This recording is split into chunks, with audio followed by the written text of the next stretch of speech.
What's going on, Pax Garage here. Today we are replacing front, rear pads and rotors on the car that I recently got. It's going to be a new daily slash street car.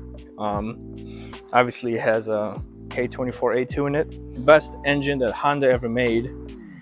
So as you can see, the rotors and pads are almost non-existent, and the car's been sitting for a while. So when I got it, it had no brake pressure. So today we're also going to be bleeding the brake fluid. Let's get it.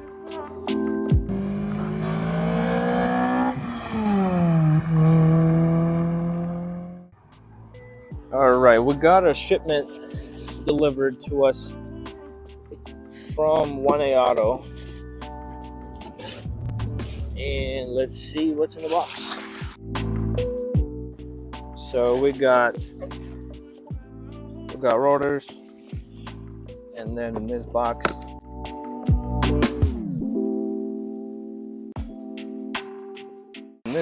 we got pads and rear rotors.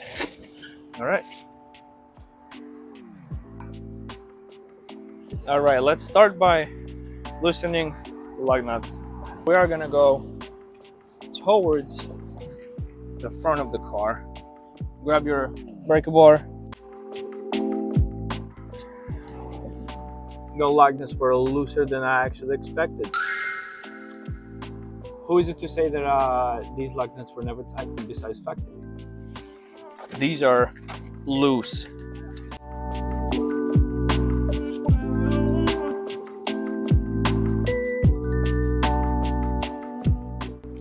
Do the same thing on the other side. On the other side, you actually gotta go to the back. Left loosey, loosey righty. Let's jack up the car. All right, next step, after you loosen your lug nuts, next step would be to raise the car. All right, tighten your jack. Grab something you can lay on, sit on, whatever. Find your, usually Hondas have, oh wow, this one, I don't think it has it. So find a subframe. It's actually right in the middle of it. And use that to jack the car.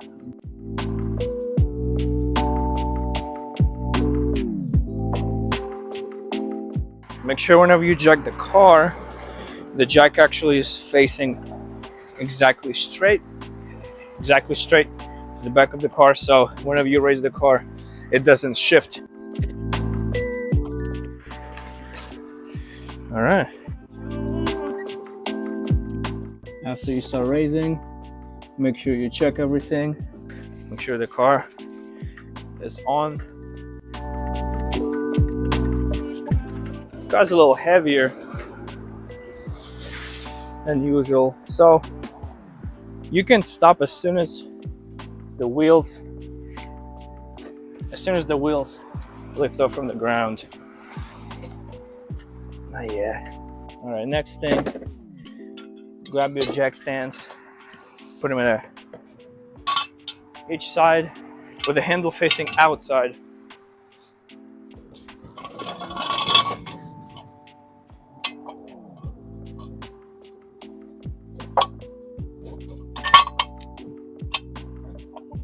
This one can actually go in two.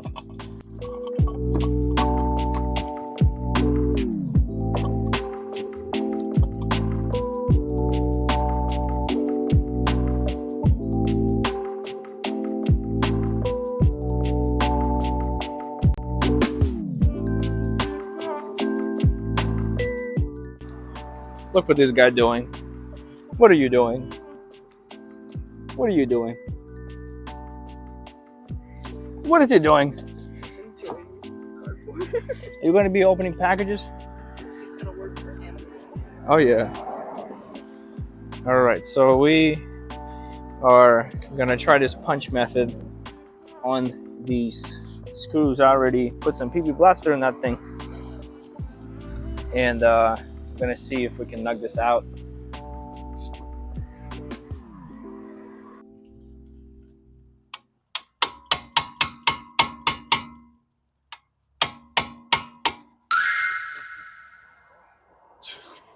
Broke the tool. We got another one.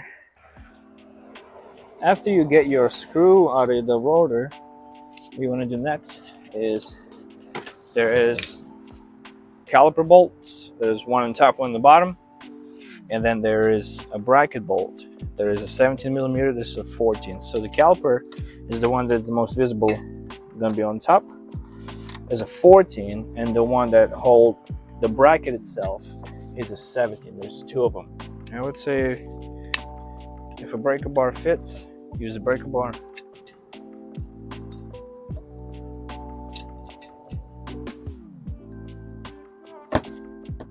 Just crack that open a little bit on both sides. The bottom portion of the breaker bar does not fit. The top bolt did crack. We'll be able to take that one out first.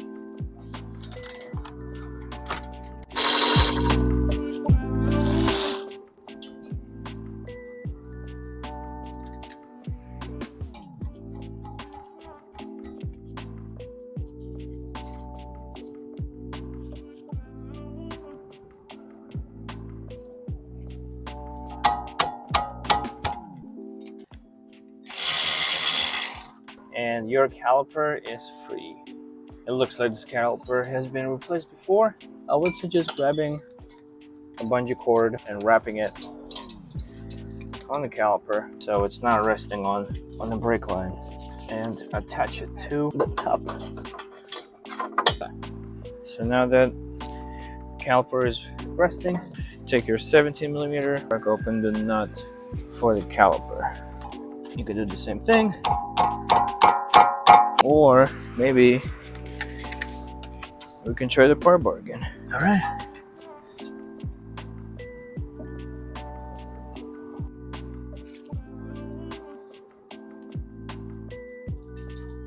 So, can't fit a pry bar.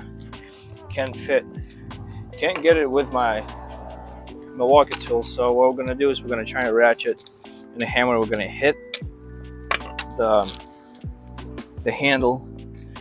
The vibration should break the rust.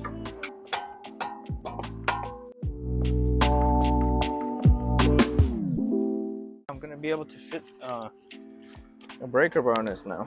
Oh yeah, that's easy money right here.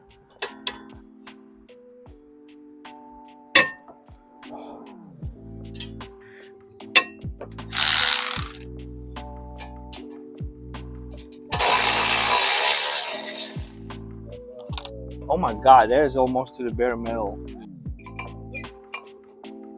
Alright, so take these retainer clips from the brake pads. Interesting detail. So, these are the brake pads. It looked like they have some life on them left. Yeah, it's just time to replace these. I mean, it has some life on them, but got to replace these right now. All right, so after you get your second bolt out from the caliper bracket, you just slide it off, and you have your hardware, your guide pins.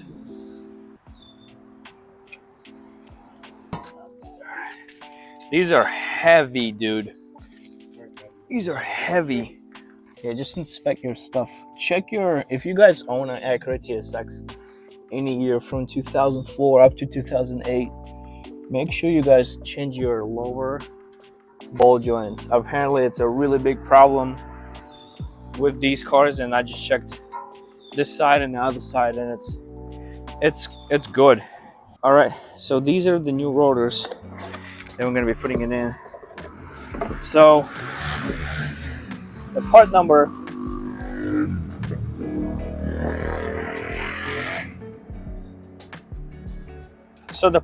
is BRA74612. And these are going to be the fronts. And the way that you can tell that the front is, well, there's two ways to tell. Number one is on the rotor itself, on the inner lip, they will actually tell you if it's for the front or not. They'll give you different specs. They'll even tell you which side to put these on. Now, 1A Auto, I order brakes from them a lot. They usually tell you, they usually put a little sticker on the rotors itself to let you know which side is it to put on, left or right. It looks like these can be put in both ways. The way you can tell which way to put it on is you gotta, from the front, you gotta look at the cooling fans or cooling fans. They will be either adirectional or they're gonna be just straight out. These are straight out, so the way that I'm gonna put these lines, they're gonna go forward. And just to make sure, I am going to check the rear ones as well. Let's see. All right, so this is what I was talking about. See how it says right here, right passenger side? That means it's supposed to go on the right side of the car, obviously on the back. So it's gonna go like this. It's gonna turn, it's gonna cut inwards. It is interesting that these don't have any markings. For example, right here, I don't know if you guys can see, it says the part number for the rotor and how thick it is, but it doesn't tell me the side. So that means that these can be put any way. Well, let's put these on then. What we ended up deciding is, on the picture on their website, it says that the vanes, the straight vanes, supposed to, the rotation is this way. So you're going to be cutting into the caliper if you have a straight vanes. So I was looking at these a little bit, and I've noticed after the number, going to have a letter following. The side breaker is supposed to be in, which means it says L, which means it's supposed to be on the left side, 100%. Okay, so after we put the rotor on, the next thing you're gonna want to do, pretty much reassemble it backwards. Next is gonna be caliper bracket. We're gonna put hardware in the caliper bracket. Every box with brake pads is gonna come in with the new set of hardware, pads, and or brake grease. See how small the brake pads are on this? These are gonna be the rear ones. We're gonna be replacing the front and rear, so get your new hardware. Hey, we've got no time for this. These are gonna be the same exact size. It doesn't matter which way they go. You're gonna put it in like this. It's a clip, so you just want to clip it in like this, pressing it. This is where you're going to be applying your brake grease. You got one installed, you take the second one.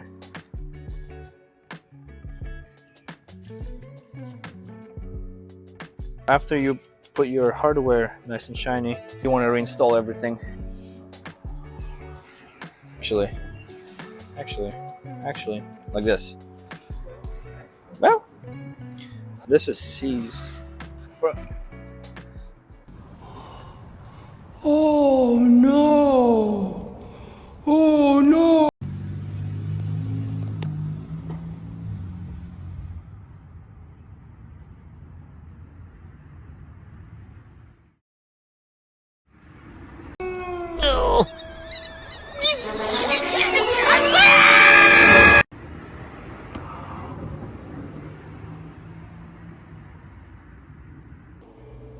All right, so by me bleeding the brakes and not getting any fluid on the back, I was suspecting there was something wrong. And apparently whenever we got these calipers, the bleeder valve was not screwed in, so had to put the car full in air, and looks nice like that. I mean, it's in a hover mode, so now we're gonna be bleeding the brakes, and now we should be getting something. But since the fluid now is fully empty, well, yeah, I think it's fully empty.